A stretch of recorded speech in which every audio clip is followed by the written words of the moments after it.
Rambervillers, ville de 5000 habitants dans les Vosges et théâtre d'un drame absolu.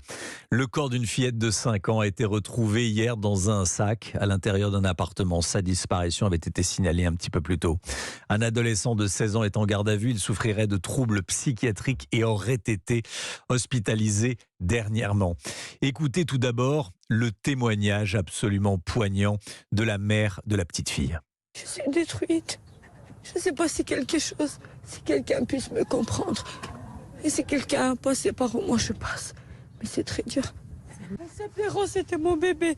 C'était ma poupée. C'était mes fleurs. Aujourd'hui, à qui je dis Rose? Aujourd'hui, qui vient me prendre dans les bras? Qui vient me faire un bisou? Qui vient me dire maman?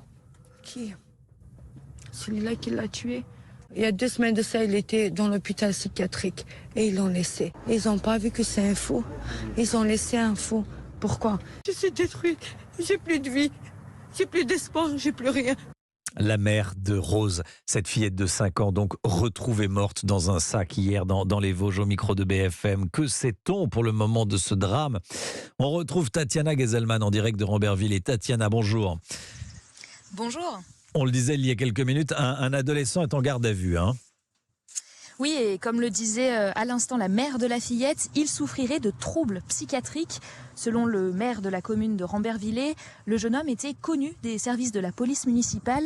Il avait notamment eu par le passé des gestes déplacés à l'égard d'enfants du village, des gestes apparentés à des atteintes sexuelles. L'adolescent a été interpellé hier en milieu d'après-midi dans l'appartement même où a été retrouvé le corps de la fillette. Il s'agit donc, vous l'aurez compris, du principal suspect dans cette affaire. Pour l'instant, l'enquête se poursuit. Autour de moi, les environs sont étonnamment assez calmes, même si les gendarmes sont bien sûr toujours sur place.